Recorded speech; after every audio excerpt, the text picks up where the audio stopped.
Kuwait, a country where the modern blends with an atmosphere of the past and traditional. A country that has moved very quickly into the 20th century, offering an ideal setting for the Kuwait International Rally. Following last year's success, Rothmans have planned a new format for this, the second Kuwait Rally. With the assistance of KT and ASAL, this year's route is over 500 kilometers of desert roads, making it a real test of both man and machine.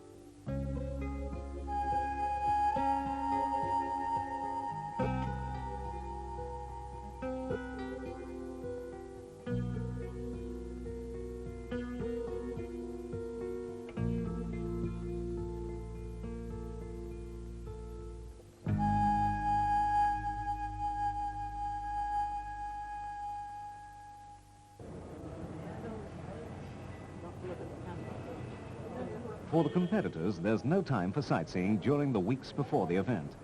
And in garages throughout the city, cars are being prepared to withstand the rigors of the desert tracks. Undershields are fitted. The suspension is strengthened and engines tuned to give maximum power. While inside the car, attention is paid to both the comfort and safety of the crew. Every nut and bolt must be checked, as poor preparation at this stage could cause a time-consuming failure during the rally. بدلنا بيرنجات امامي ورفعنا السياره بوشرات من فوق مع تبديل معاونات يعني فكيتنا المعاون الامامي. As the start approaches, mechanics are working late into the night in order to complete the cars in time for the drivers to have an opportunity of testing and making notes of the route.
For the next few days, the Kuwait Hilton Hotel will be the base for the rally. But before anyone can start, they must first pass scrutineering. Stickers are stuck on the cars. Entry forms are checked. But most important of all, the cars must pass the very strict safety requirements. Fire extinguishers, crash helmets and safety belts are all compulsory. And a quick check of the brakes just to satisfy the scrutineer that they do work is necessary. It also provides an ideal opportunity for competitors to meet each other, discuss their chances, and air their views on this year's route. Well, it's rained plenty, but in places it's hard in the soft sand. You know, where it was all chewed up before, now it's all gone hard and smooth, you know. So other places there's mud, but I believe they're cutting out one stage, so they're determined we're not going to win it. It's quite hard and quite... how do you say, it's very fast. It's really fast. I mean, it's full of special stages. It's the first time I heard that they're doing special stages in Kuwait. And the course is just beautiful. And I think Kuwait could offer the territory for fabulous events. Miles and miles of good rough stages. Not so rough that they necessarily break the car, but if one's going to drive them competitively, then there's a good chance that there'll only be a few finishers.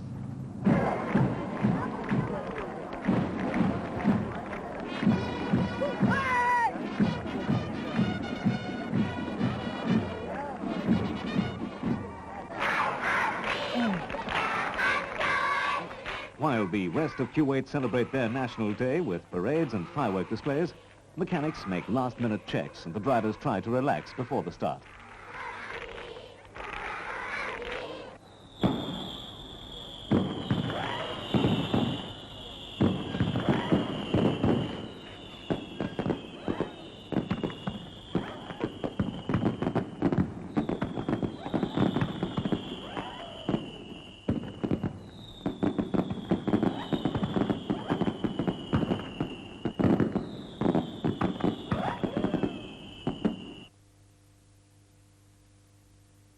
The first day takes competitors to the north of the country.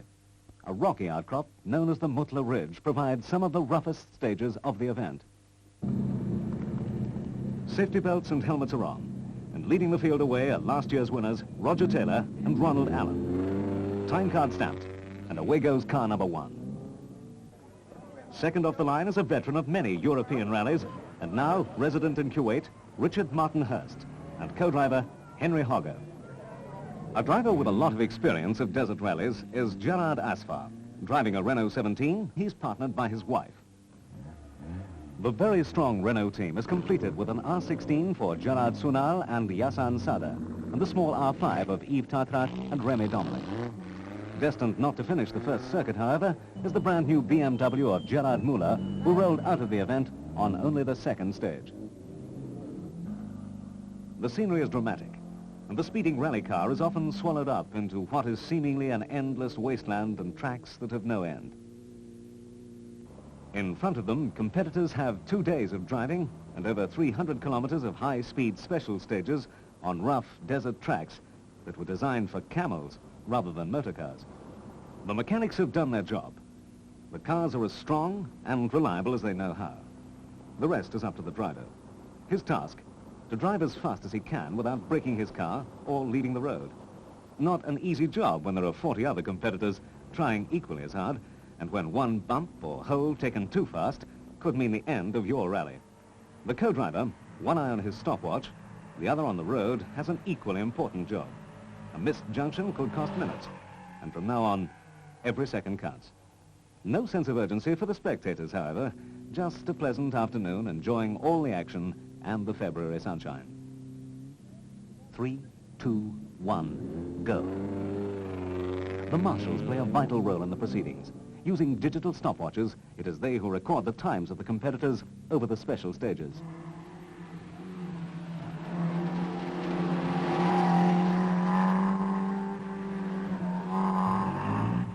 The stage is finished.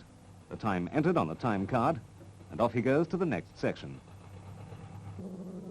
It soon becomes apparent that it's the Asfars who are going to be setting the pace for the rally. And their times over the first few stages put them into an immediate lead of over 30 seconds. The car is a fully prepared Renault 17, built by the factory in France. But it's driving like this that takes its toll on the best of motorcars. And there's a long way to go yet. Teammate Gerard Sunal has missed a junction, losing a couple of minutes. A costly error, which he's now trying very hard to make up for. The main opposition to the Asfars is coming from another husband and wife team, William and Helen Murphy. The Volvo looks large and cumbersome. But despite their lack of experience of this type of event, such a determined style of driving is gaining some very fast times. The heavy car is, however, giving some problems, for the suspension and shock absorbers are braking as fast as they can be fitted.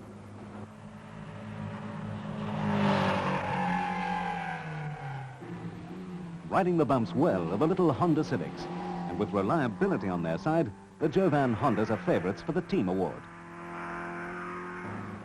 Making a cautious start are the two Mercedes, no doubt reflecting on the damage the same rough roads caused to their cars last year.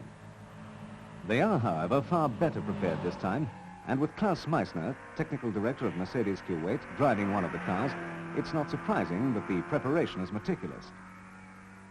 If the weather remains dry, the smoother roads of the second day will favor these fast but heavy cars. It's a gamble, but then tactics are as big a part in winning a rally as anything else. Quite the reverse tactics come from the BMW team, who have already lost all hope of the team award when Gerard Muller rolled on the second stage. From now on, it's win or bust for the two remaining drivers, Michel Salah and local hero Tarak Wasan. Their times on the stages are good, and both young drivers have an enthusiastic following of local support. A win for BMW would be very popular. While others battle for the lead, some are not so fortunate. This is the last stage for the VW Golf of Tom Christie and Jim Brown, as for no apparent reason the engine seizes very soon afterwards. A Plymouth Barracuda is hardly the most suitable vehicle with which to go rallying, but this determined driver is attempting to pave the way, the hard way.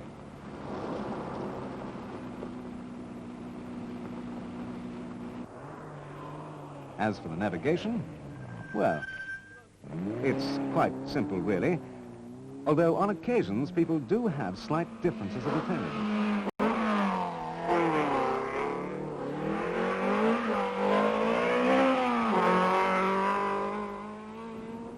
Abdel Aziz Saad in his Volkswagen is still making his way around the back of the field as the first cars are beginning to return. Their numbers are slightly depleted, but it's Gerard and Frédéric Asfar who are still out in the lead. Not far behind are the other husband and wife crew in the Volvo. But local interest is focused on Tarak Wasan and the BMW.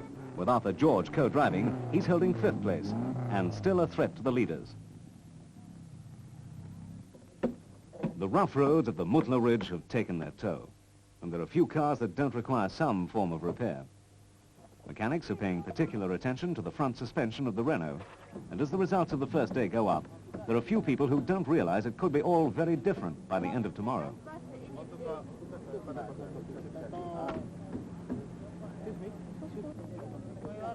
For some, however, their rally ends today. Thanks to helmets and safety belts, the crew are unhurt. But while others make their own way home, their way is on the back of a tow truck.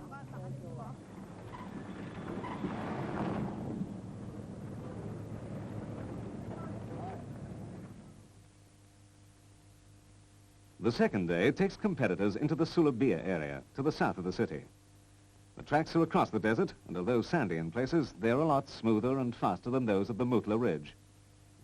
Cars are reclassified and start in the positions that they were holding the previous day. So, it's the Renault that leads the way. Mercedes have a bit of lost ground to make up, but the cars have survived the first day well and look just as good as when they started. The two young BMW drivers are providing a lot of the action for the spectators, while the second of the two Volvos isn't far behind. It's still far too early in the morning, though, and drivers are taking a couple of stages before waking up properly.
This is no mirage. Rain a few days before the start has caused extensive flooding. And while some take a cautious route around the edge, others are far more adventurous.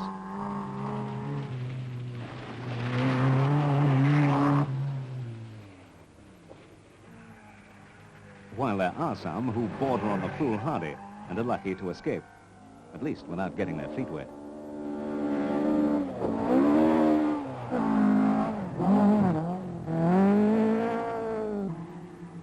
But it's the crew of the little Renault 5 who'll make it all look so easy.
Getting stuck in the sand is a common problem.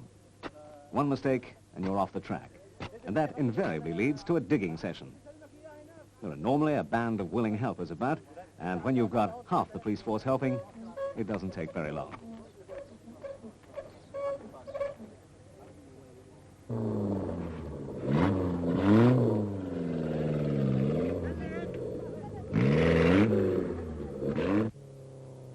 Michel Salah's BMW couldn't take the strain any longer, and with a broken